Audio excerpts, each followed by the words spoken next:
We used to work with Adam and Eve. It's like a sex toy. Oh my God. And which obviously we can't do anymore. Yeah, we can't post This those is anymore. definitely not kids content. Yeah. Sorry, guys. But like, obviously, we're not like sexual on our channel, but we literally would open the box with like Zane or David, and we would just laugh hysterically. And like Zane literally used a whip and like was hitting us with it and like swinging it around. We'd literally be like, "This one looks like a ghost." Woo! Yeah, and they loved it, and they're like, "Okay, you're good to post." And we were like, "What?" They like that? The first time we ever got one, we were like, "They are not gonna." I know. They are not gonna approve this, because we were dying laughing, like literally making fun of every single thing we took out of the box. In this episode, we're talking with YouTube sensations Carly and Erin. They met at a Vine meetup and quickly became partners and moved to Los Angeles. They pivoted their content to YouTube, creating vlog-style content along with the Vlog Squad. This is Creative Disruption, the intersection where entertainment, data, and creativity meet. Here's your hosts, Ricky Ray Butler and Derral. Welcome back to the Creative Disruption Podcast, where we talk about everything that is disrupting the industry and those creators that are actually making it happen. And I'm joined by my friend, Ricky Ray Butler. How you doing, buddy? I'm doing great. How are you doing? Doing really good. This microphone. Hey, I got to talk about this. This is like really important. The FTC just fined YouTube $170 million. Do you believe that? That's crazy. Well, what's crazy is, first off, this is for those that don't know about this, is the Child Online Privacy Protection Act. It's, I think it was back in 1998, and it's like literally to protect the children. And I'm all for that. I mean, I'm a father of 5. You have some adorable kids, and things need to happen so that they are protected. But the lives that we're in today with technology, things change a little bit. But do you know, like the essence of what's happening with this issue? Well, I mean, we talked about this before. Basically, the fact that a kid can go onto YouTube and like find themselves into a rabbit hole after watching a couple of videos, watching one video here or one video there, and then getting recommended a video, right, that's technically illegal, correct? Yeah. All right. Well, what it is, it's like taking what are your the data. thoughts? Do you think the FTC should be doing this? I think definitely we need to have some regulation. I think the FTC, for those that don't know, it's just like when you're tracking a minor, anyone that's under the age of 13, you can't track them. You can't geolocate them. You can't target them. And what happens is people are able to say, first off, when in 2013, when YouTube introduced Google Brain, the whole essence of it is to predict what the viewer wanted to watch. And it included kids. Mm-hmm. And so when you track people's history of what they like, what they don't like, their tolerance level, what they watch next, that was actually breaking the law. The second thing would be is once that data is collected, and this is where brands come in, brands had access to that. They didn't have names, but they could say, hey, I want everyone in this region, so like in LA, that like Legos and they also like slime, show them this ad. You're right. And that was also breaking the law. So that right there. And so the controversy is this. It's like that was happening and kids were being targeted and there's exploitation that was going on from there. And there was no checks and balances. And so, the FTC kind of swung really heavily with that. Right. On that end. So how is this going to impact you? Because I know, you have a couple of channels that are family channels, children channels. I mean, how are you going to have to evolve now? Yeah. So the thing is, there was a letter by Susan, who's the CEO of YouTube. She says pretty much a lot of creators will actually need to look for another career. If they're targeting kids, it's just like there's not much, survival. But what about on YouTube Kids? Well, is there no way to monetize? That's part of the problem. Is the issue is this? It's like the tracking's happening, right? Mom and dad decide, hey, we want the iPad nanny to exist. So, and you've done this a few times. Hey, go watch this. And she's like probably watching Vampirina or something like that. Yes. But Penelope's way into the Halloween but videos. do you go to YouTube Kids app? We've started. Okay, absolutely. You started. Well, we saw our kids stumble across some pretty sketchy content. Yeah. Where like they're watching like this cartoon music video, but it's like in Spanish talking about sexual things. And we're like, and I don't speak Spanish, so I'm just there hanging out with my kids. And my wife's like, what in the world are they watching? And she pulls it up, and it's just this skeleton dancing, but it's pretty sketchy content. But that's the whole point. Is a lot of parents wouldn't even known that, right. And they would just keep on going. And so most parents will just kind of throw them. And that's a big is there a chance that YouTube Kids will be a subscription? I don't know the monetization model that they're going to do it. I don't know how that's going to work out. Something's going to give. I do know this. And this is being on YouTube since 2005. And I've seen trends. This is going to be the worst apocalypse that have ever hit YouTube ever. Mm-hmm. And it has a ripple effect that content creators, like, they don't get. I was like with a content creator last night. And, we went out to dinner and I says, have you talked to your partner manager about this issue? Because your content is borderline kids content. And he goes, well, no, I just thought it was for everybody else. I go, don't do that. Like, this is your business. You got till January to make sure that this is in line. If not, you need to start pivoting your content so you appeal to an older demographic. Because if they do it, well, does that mean that these Minecraft creators or these like Lego creators are going to start cussing? So they can start targeting an older demographic. But that's great. Like even if they cuss, then they get demonetized either. It's like sure. It's like the balance. Like if you're not family content, you get demonetized. Mm-hmm. If you're kids content, you're gonna have low CPMs or whatever. The power that these platforms have, where they literally are going to be affecting millions and millions of people based on different policies or different changes. And man, it's just stressful. It's the new world we live in. Now, one thing that I think is good, like, of course it's really good to, protect those children and make sure that we 100%. Do something that's very safe for them and that they don't get into sketchy content like my daughter did. Yeah.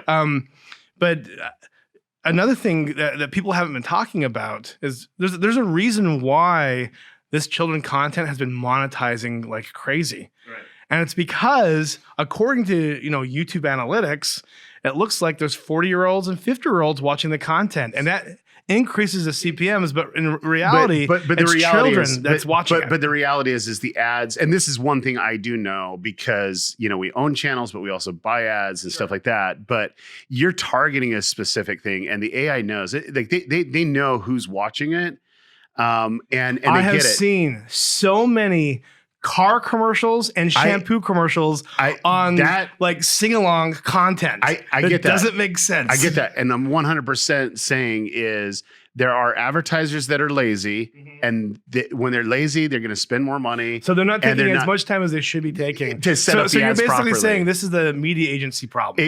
It definitely is. Okay. I've always had an issue with that. Now, my thing is, and this is what I truly believe, and I think we need to do a full podcast on this for sure, but it's like we're the first wave.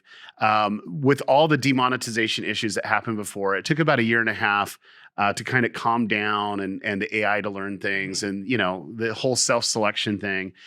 So that's moving over here to kids content where you have to self-select, and they're using a lot of the learnings that they did before. But I just think that's the first wave. I think it's like we had a hurricane warning. The hurricane's coming in. People are boarding up. People are moving. People are getting on a flight.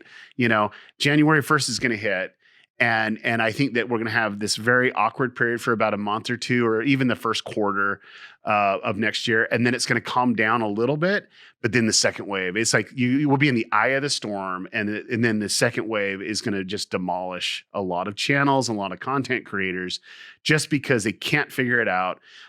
Things internally, how things get suggested, it will have to change with kids' content. And believe it or not, and this is what I had some creators that says, oh yeah, we really appeal to 13-year-olds. I'm like, do you really?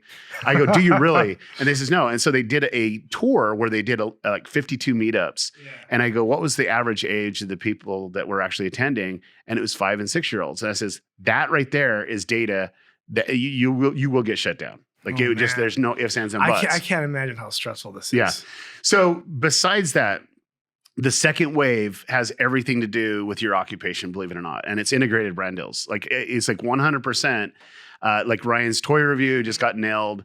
where there's a lot of complaints going to the FTC, and there's some investigation leading to that of how things are positioned. Well, now is he not Ryan disclosing, or is it just because 100% disclosing? But it's he's targeting disclosing kids. targeting kids, Yeah. right? Yeah, so it's like they did everything in the law right, but the difference is it's going towards a kid, and a kid doesn't know. Hey, well, thanks Lego for sponsoring this video and this perfect shout out the way that you need to do it and have everything disclosed. But So I mean. Are your thoughts that YouTube could potentially ban all brand integrations amongst children's content? Oh, on children's content? I don't know. I think it's just the FTC will. It's kind of like the blood has drawn, and the sharks are starting to come around. They used a thing. It's kind of like shooting fish in a barrel. Sure. And YouTube's the barrel, and the creators of the fish. That was coming from the lead person with the FTC in all this stuff. And so I think there's a lot of stuff coming down. I think we're in a very awkward period. So the FTC's just gotten started, and there's going to be and it's going to go on other. And if you think that you're issues. safe going on another platform, you're mistaken, because like this is they got it. They now have something that they can kind of say, look, we have a fine, and it like. Don't get me going on this, but it was the fine amount was the actual budget of the FTC for 1 year. Who comes up with these numbers? Hey, we're going to fine you, but it's going to be the exact amount of 1 full year of work of everything that's employed with the FTC. Well, it probably took them that much time to get to the bottom of it. Please. They didn't use every resource. Hey, it's a government agency. Okay. We just got demonetized. Oh, shoot. Well, anyway, let's actually have this as a deep discussion, because I can go on for hours with this. Yeah, so let's figure out a segue to introduce our guests. Well, the easiest segue would be, hey, Ricky, we got some amazing creators here. Why don't you introduce We do. So Yeah. today we have Erin and Carly, and from the Carly and Erin channel. They've been around for a while. You guys first met on Vine, and then you've had a YouTube channel for about 4 years now, correct? I think so. Yeah. I don't know. Is it Yeah. bad? Well, no, thank you so much again for coming this early, and we were really delayed with all of our equipment. Derral needs to get a handle of that. There's some truth of that, yeah. It's okay. We were late too. It's It's called fine. California traffic. Yeah. I was just back in my office waiting for everyone to get here. I'm like, goodness gracious. Yeah. So, hey, first of all, let us know like how you guys met and and how you started collaborating. Well, we did Vine. We both are on Vine, and it's really weird. I feel like a lot of Viners met because, I don't know, it's kind of like school where like who everyone is, but then like you start hanging out, quote unquote, with people more, and you have like little groups. Yeah, there'd be like Vine meetups too, so everyone could go and meet their friends that they were making. How's that working now? Is there a lot of Vine meetups right now? There was one last week. Hilarious. Me and Erin went, but no one else was there. There's a new scene happening right now, and that's TikTok. Oh yeah. Oh my God, Don't don't even get me get Carly started. In a good way. I love TikTok. I don't know. We started following each other on. It's kind of a thing where you'd like be friends on Snapchat and Twitter, and then I don't even remember how we started like talking really. Yeah, I have no idea. I don't remember. But we got to the But point. now you're business partners. I Yeah. know. It's really crazy. Yeah, and it was crazy too because like she was from Nebraska and I was from Boston, so we were so far apart from one another. And then I think the first time we met was when we were coming to visit LA because both of us were moving here. And we're like, oh, let's just live together. So we came here like I think it was December of 2014. Yeah. To look at apartments. Didn't look at any. We just had fun went all out. weekend. Yeah. Yeah. That's very productive weekend. Yeah. But so then Vine was still happening. And then in 2015, we were like, let's do something on YouTube. This is when we moved out here and we were living together. So we started a series called Vining and Driving where we would interview our friends who were on Vine. But we kind of made it like, it wasn't really a sketch, but it was kind very of thought sarcastic. out. Yeah. Like we always made them do something for us, and we made it about us the whole time. Yeah, and we played these like really bitchy, like narcissistic girls. So we were very much like a heightened version of ourselves. But the fans of the people we were doing it to were like so young and So they didn't didn't like it. understand. No. Like, And these they're like, guys are rude. yeah, like they're so mean to him or her, and we're like, no, really. But yeah, so Well, then since then you pivoted. yeah, little well, Vine changed. died, so did that. And Yeah. then we took a little break, and then we were like, let's vlog. It was funny because before like any of our friends started vlogging, we actually went to Omaha And from. we were like, let's like vlog a video. That could be fun. And then we did, but then it was so bad and we never posted it. And then I want to post it now. Yeah. Well, my You really should. should. You really should. It's really bad. it was a lot. I think you like filmed my dad for 2 minutes, and he's like not a camera person at all. And it's So it's just, like really awkward. Yeah. Like it was just like truly someone's first video, Yeah. like vlog. But then we never posted it. And then our friend David, he wound up posting like his first vlog probably like a month or two after that. David Dobrik, Yeah, right? David Dobrik. His first vlog probably like a month or two after that. And they were like, oh, maybe we should start doing this. So then we just like picked it back up. yeah, a couple months after probably. Yeah. Well, what inspired both of you to get into Vine in the first place? Like, were there different creators that you followed that inspired you, or was it just one of those things that you just did impulsively? I think that I don't know. I feel like it's just because it was so different. And like definitely it was my senior year of college and I remember just watching people and like laughing hungover to their videos. And then, you know, just posting like little silly ones with your like friends who also were just posting like their weird videos on the platform, but nothing that was like comedic or planned out, just like out at a party or something. But then I think because we both do have those like creative brains, a lot of it became more interesting to us. We were like, oh, like this is a cool new outlet that I can use in a different way and like lets you kind of show your artistic side. Yeah, and it was fun to be like, I need to make a Vine today. What should I do? And just try to think of an idea or be creative. I remember my favorite comedian, Chris D'Elia, he posted a Vine onto Twitter, and I was like, what is this? And I clicked it, and then, I don't know, I think I just went down a sucked wormhole. in. Yeah. Yeah, you're like, okay, where did these hours go? Totally. I think it was like the timing of it too, because it was like the end of my senior year of college, and then I was just like home living with my parents. So I was like, well, what else am I gonna do? Like, I'm not getting a job right now. Like, I just want to like take the summer, and like I wasn't really doing anything, and just kind of did that for fun. You know, what I found interesting about Vine is you had to be more creative because you only had so much time. Yeah. Like YouTube, you could kind of, okay, it's going to be a 12-minute video. What are we going to do? Yeah, You could play it out, the story. But the reality was, it's like you had to be really, really good, and you had to really know how to engage just to get that interaction. Mm-hmm. So I think some of the best content creators came from Vine. Oh, over to absolutely. YouTube, 100%. Well, I mean, they had to do storytelling in 6 seconds. Yeah. I mean, that's amazing. I mean, and I mean, I think going to YouTube from Vine ended up being a walk in the park. I think for some, like some of contacts and friends I have, like they were kind of worried about having to edit together like a long video. They felt like that was going to take so much work. When really, in some ways, it was easier than creating, Yeah. coming up with new Vine ideas. Especially with definitely. Vine, like when you first had it, like you could only do it. Well, you could only shoot it once. Oh, yeah. And then, like, obviously it started getting a little bit more accessible Yeah. over the years it was around. But it was hard, and people had to do it in one take. And all of those things that you don't really think of until you're doing it. You're like, I don't know. Can I swear? Yeah, you just did. Crap. It's demonetized. I know. I was like, oh, no, the kids. We're not targeting. I know. Definitely not going to Well, so did you guys ever hear the early Vine star Jordan Burt? You guys Yeah, remember we him? talked about him yesterday. It's so Oh. weird. I I was was like, talking what about him was and his Casey. name? Yeah. Yeah. So he used to work for me, like, no way. before we sold Plaid to Ben. And it was funny. One day he came to us, he's like, I want to create. And I want to make content. And to be honest, like, I didn't think he was like the best editor in the world. I was like, well, good luck. And then literally, like a couple months later, he comes back to me. He's like, yeah, so have you heard of Vine? I'm like, yeah. He's like, well, I have 3.5 million followers. Oh, I was like, crazy. what?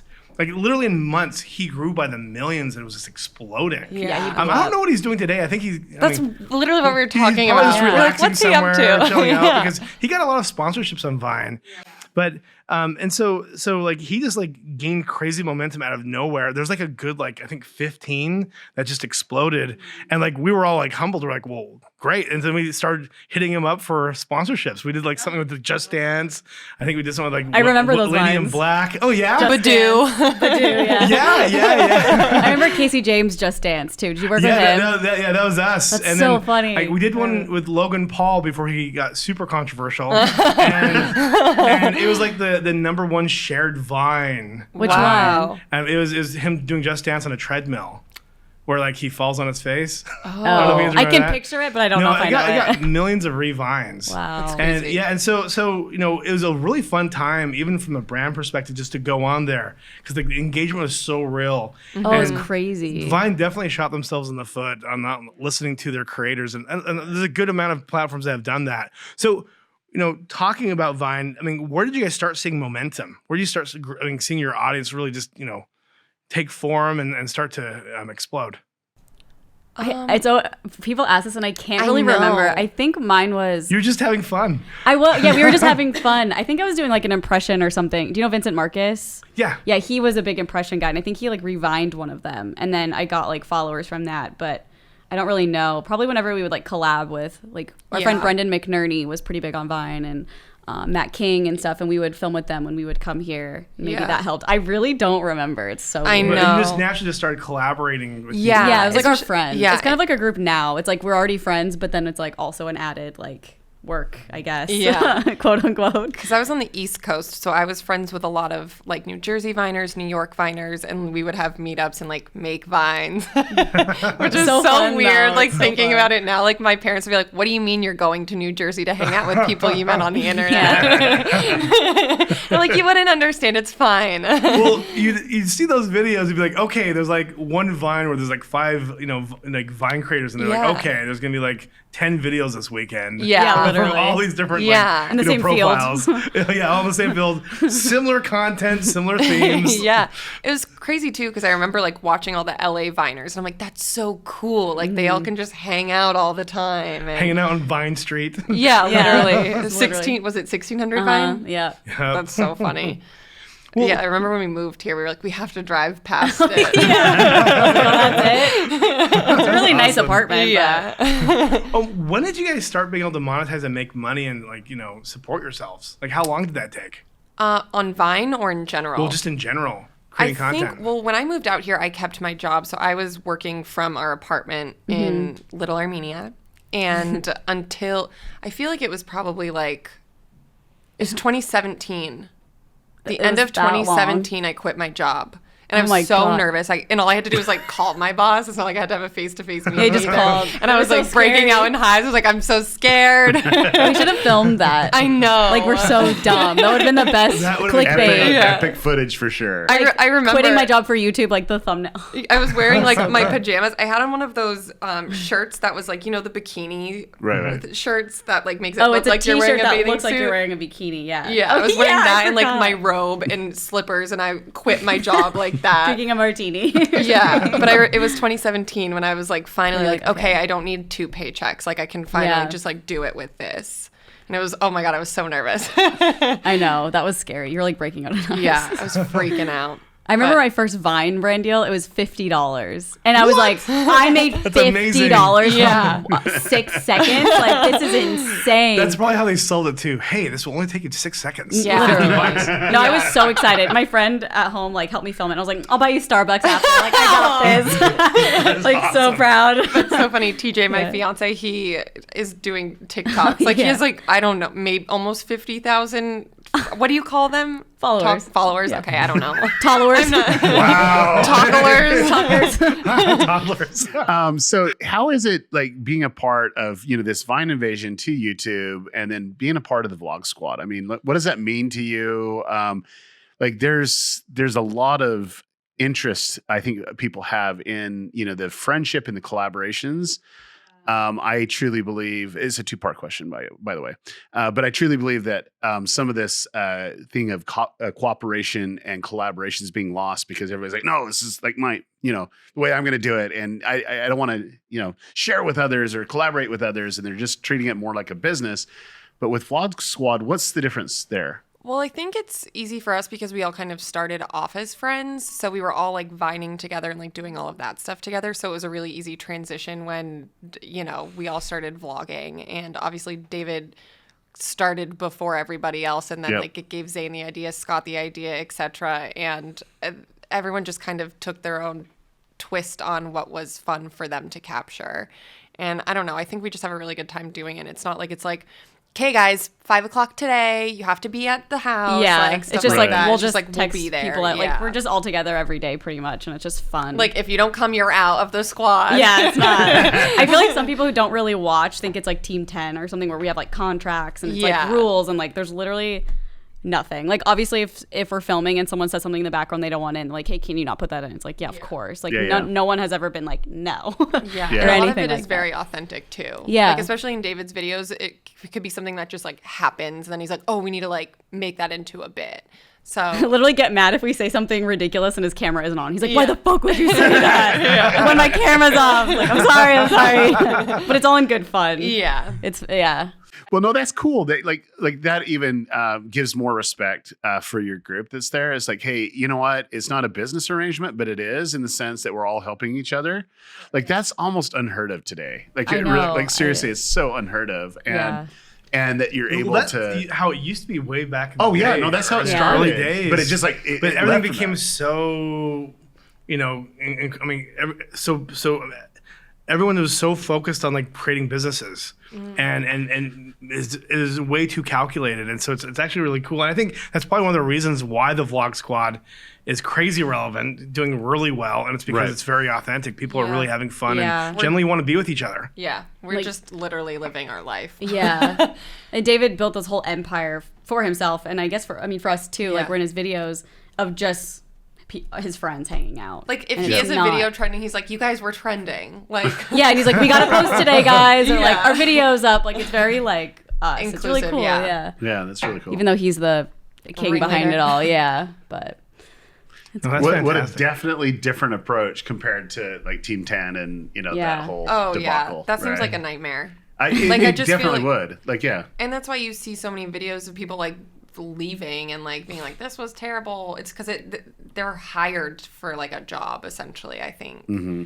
Whereas it like that was never the case for any of us. yeah.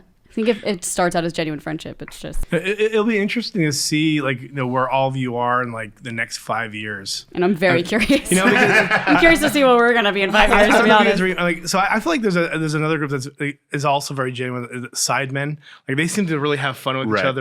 They're all really close and I don't think it's like way too calculated there either. But they also do a lot of content collectively together too. But I don't know if you guys remember like Team Crafted.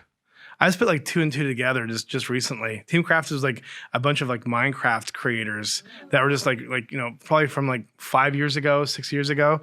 But this like this group, they all just like went in crazy different ways, and one of them was Post Malone, which is very interesting. Yeah, Wait, so what? he used to hang out with like a squad of YouTubers that did Minecraft videos. I did not know he was this. a part of the posse. Yeah, he had Sunday, Sky Does Minecraft. There's a good variety of them, and then Post Malone was like one of like the younger guys that was just hanging out with them. Oh my gosh. Another group of people also were the ones that founded Mixer that was sold to Microsoft. Yeah, it was like they all like kind of went in their different ways. Some ended up getting even more and more successful, like Sunday, and then you have like a Post Malone that just went and did their own thing. Yeah. But you guys are all in like a really exciting time in entertainment right now, where things are changing so quickly. It's going to be interesting to see where things go. And with that said, I mean, where do you think things are going? Like, what's going to happen in the next 5 years? We get this question a lot, and I literally have no idea. Yeah. We kind of just go with the flow for now. I mean, obviously, I'd love to still be doing this because it's so fun just working for yourself and not having to like report to anybody. And Besides the viewer. yeah, we do work for the viewer. It's true. We work hard for them. Yeah. I don't know. I have no idea. But where do you want to be? Like, I mean, is there a different a phase in your life where you want to be like in the next 5 years when it comes to your business and to creating content? Yeah, I know. I think we just want to keep like going on this path that we're on and like continuing with all of our friends and everything because it's just so fun. Yeah. It sounds like so cheesy, but it is. Like we're just it's like the best time of our life. Yeah. It's like college again. Yeah. If we could all still be doing stuff together, that's like my ideal goal. I don't know. Like even if we had Yeah, like she was I don't want to joking- be in like a Steven Spielberg film or anything. Like I'm Yeah, not trying screw to that. Be, not trying to be like an actress. Yeah. But like just like I don't know. It's just so fun and Well, Well, actors are wanting to do what you guys are doing now. Exactly. Yeah. It's like They're all seen like that. transitioning, thinking like, I need to monetize my own stuff and make my own content. Yeah. Yeah. It's really interesting too, like hearing kids now, like, I want to be a YouTuber when I grow up. And I'm like, what? number one Yeah. occupation for a fourth grader right now That's is a YouTuber. crazy. I don't know if it's a good thing or a bad thing. Over either. an astronaut. Like we're talking going to the moon here. That's so wild. God. It's just so crazy how different times are now than they were. Really. Yeah. Like- I think it's, I don't know if that's a good thing or a bad thing. Because I don't know if it's good to go into it looking for like the money or fame, I guess. Because I feel like we just did it because we For love fun. doing it. Yeah. And I feel like some people, even on like Vine, they would get on just to be popular. Right. And like that just never works, I feel That's always going to be in existence with humanity. Yeah. Believe it or not. It's just it is. But what I find though is like if you were able to go back in time, if we invented a time machine, well, better yet, Elon Musk invented a time machine because he could probably do will. that. But Probably already asked would you one. create content differently on Vine now with the years of experience that you have?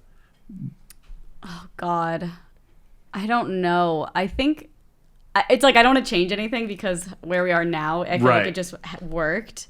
I don't think so because I was always so against like Revine for Revine is so dumb. Like they're just trying. right. But like looking back, I totally see how it was like a really good business move. But so many people I feel like lost respect because of it. It was so I don't even know if I would do. exhausting. Very Yeah. exhausting. Yeah. I was like, wait, I saw this video ruined like the- 6 months ago. Yeah, it Like, ruined dude, the platform. Yeah. But then for again, sure. that's like how Zayn and Heath got so big, and like Scott, and they're doing great now. I don't know. It's really hard to Yeah. decide. But I don't think the way I think the way I made Vines was just like who I was. So I don't think I would make it any different. I feel like our vlogs are sort of similar too, where it's just like we just try to like make things funny, and it's not like too much thought into it. It's just So I was with a pretty creative guy. He's like Erin. I don't know if you've heard of him. He's on Instagram. It's just He's massive. great. He's hilarious. He is the funniest guy that you don't like. Most people don't even know about. I watched him on Vine. I mean, He is like, just brilliant. When I was watching him, like, he's now huge, but when I watched him on Vine, he had like, I think like 15,000 followers. He's just this random English dude that just would create hilarious Oh, wait. content. wait, what's his name? Aaron Kraskell. Would he like yell in supermarkets? And Yeah, stuff? you do. Yes, Oh my god, I that's know who his you're thing. talking about. Yeah. So anyway, we were sitting down having a conversation, and it's like the power of storytelling. Like you had to tell your story in 6 seconds, and it needed to engage them, or they're just like, okay, they're just moving on or whatever. And it's just really, really hard to like hone that craft. And I know that vlogging's another way to storytell, but it's like coming back. And when I was talking with him, I go, man, isn't it exhausting? Like you always have to one up yourself. He says, yeah. He goes, I just have to get myself out of the element that I'm in and put myself in a different element, and then my creativity goes. And the reason why I asked that question back, like, is there anything that you would change? Like, do you think you're a better storyteller now than you were when you started?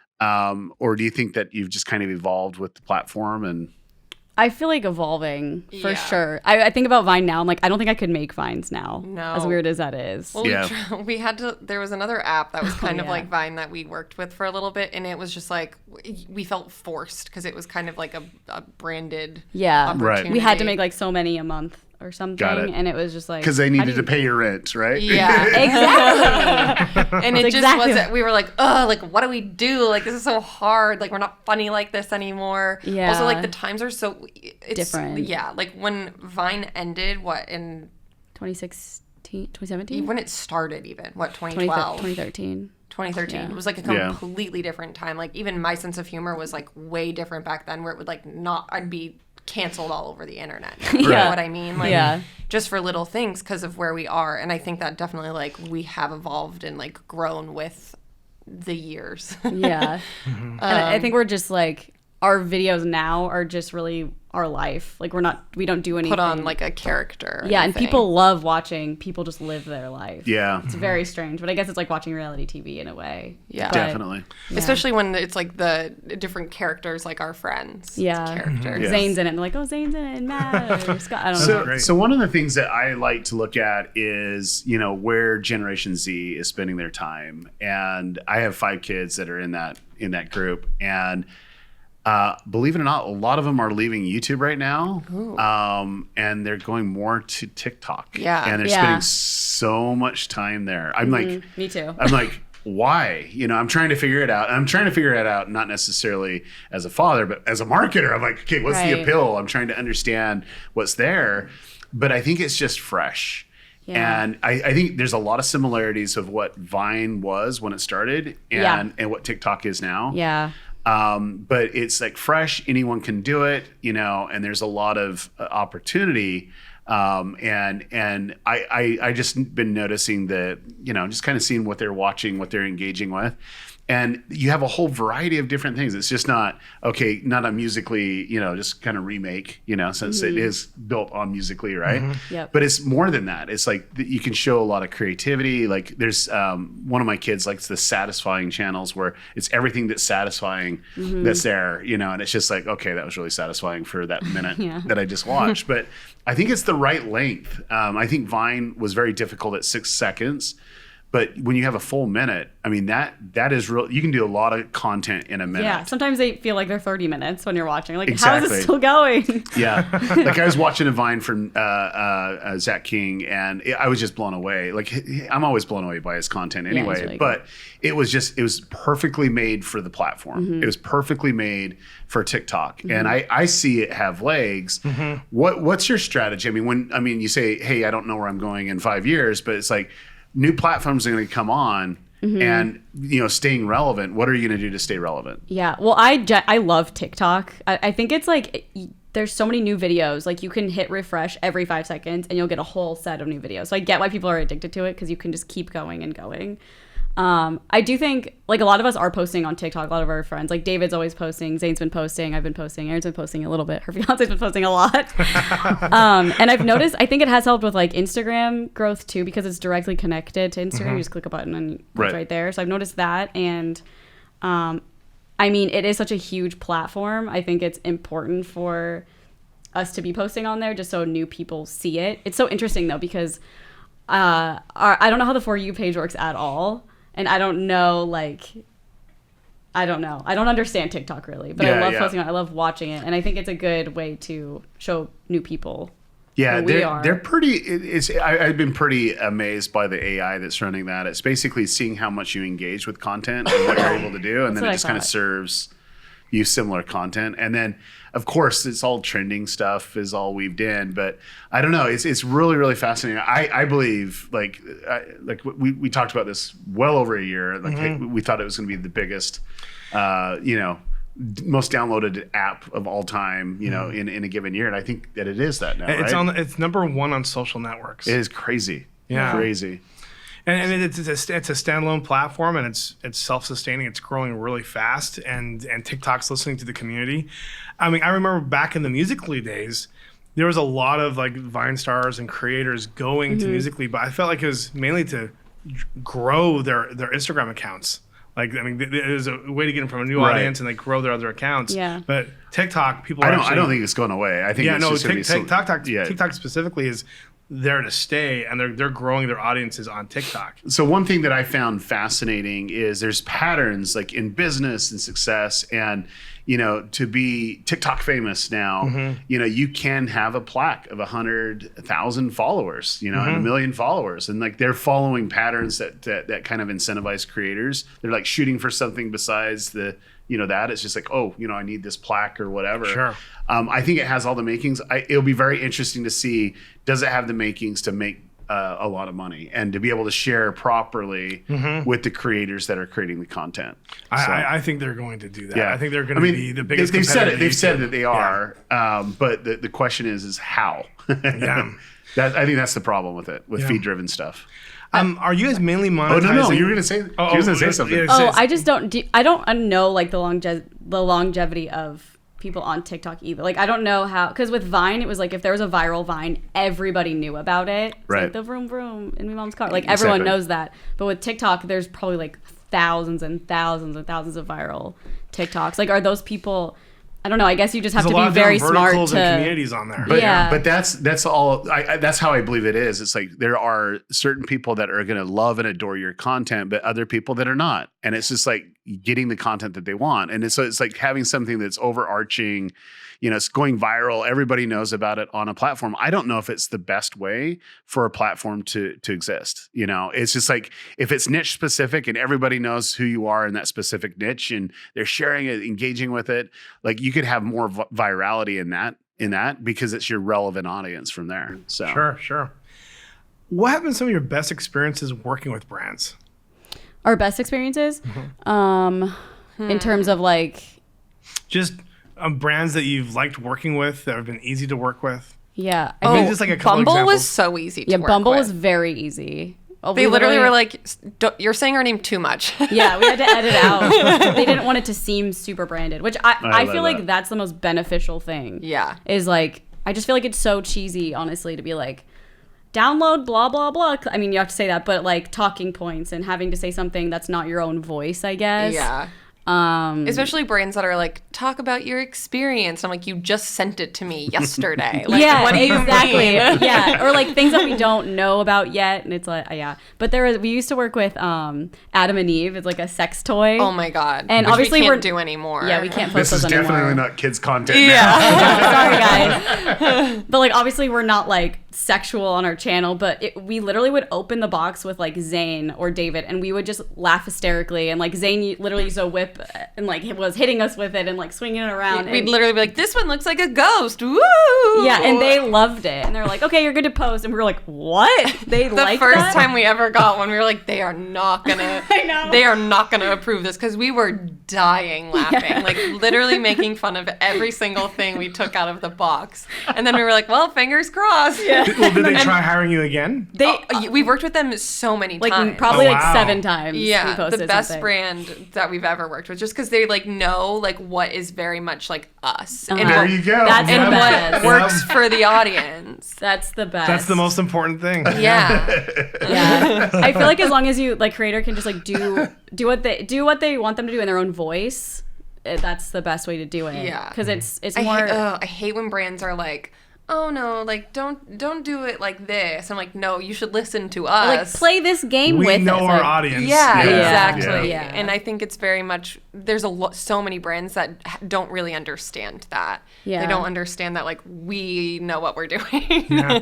Yeah. And you don't have to mention the brand, but what was probably your most negative experience with the brand? There was one it wasn't combined. We were doing it separately on our other stuff, but they like didn't want to pay us because we weren't doing it the way that they This want. was it. Oh, it was. Okay. Because we signed a contract and they basically gave us complete freedom of like however we wanted to do it. But when it came time to get paid, they were like, well, We didn't like the way they did it, so we're not gonna pay them. and we were like, well, we signed this contract. gosh. You told us we Did could you make do the whatever. video we want." live? It was like a bunch of videos. So it was Wow. like we had to post like X amount of videos and within like On this 2 platform. months. Mm-hmm. And we fulfilled all the criteria, both of us individually, Wow. and we did all the work. And then at the end, he was like, "Well, I don't like them, so we're not going to pay you." And we're like, "Yeah, you are." Yeah, we were like, this is And illegal. did they pay? Yeah. Yeah. Good. But it Oh, was like wow. so ridiculous. He was trying That's to so fight it. sketchy. And we were like, "Okay, well, then you can talk to our lawyer about it." And he's like, "We'll pay you half." And I'm like, "For what? We did all the work. Like, what are you saying?" It didn't make any sense. Like, if it was something that was obvious, I would have been like, oh, yeah, we should have done Yeah. that. But it was like, it literally said complete control. of Bad everything. actors like that have really hurt the community in so many different ways. And especially like early on, where a lot of creators ended up getting, the wrong managers or the wrong agents because they were desperate to not get screwed over again. Because you have these, companies that come on and like say, oh, we're going to pay you so much money. And then they like disappear. Or, they would like kind of be somewhat abusive with the partnership and make it a hellish experience. Well, that was a very depressing way to end the podcast.